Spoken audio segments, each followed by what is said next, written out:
درونی نامت جفتی کبوتر، درونی نامت رسمی دلی بود. درونی نامت برگی گلی تر، فروزان چون زبان مشعله بود. کبوتر نامه سیکنجه می برد، ببالی چون بری روی سفیدش. گلی نامه بهاری آرزو بود، دلی نامه درخشان مثل آتش. جوان بودی، به حکم غنچه بودی، بهارت بود و ایام شکفتن. تو از حد ساده بودی، میکشودی دلت را پیش کس بی مکر و بی فند.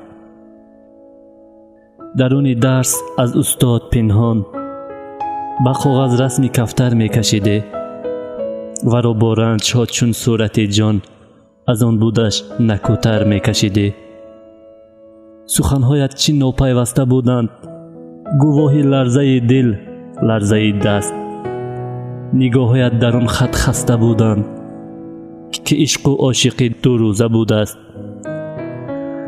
در آن کرسی دیگرها می نشینند، در آن مکتب تو را یاد است تنها. فقط در روی کاغذ جفت ماندند کبوترها، کبوترهای زیبا.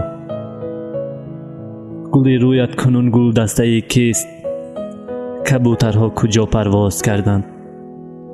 دلت در یادی که پابسته ای کیست، کبوترها خطت را بر کی بردند.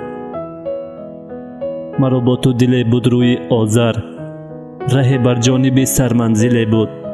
درونی نامت جفتی کبوتر، درونی نامت رسمی دل بود.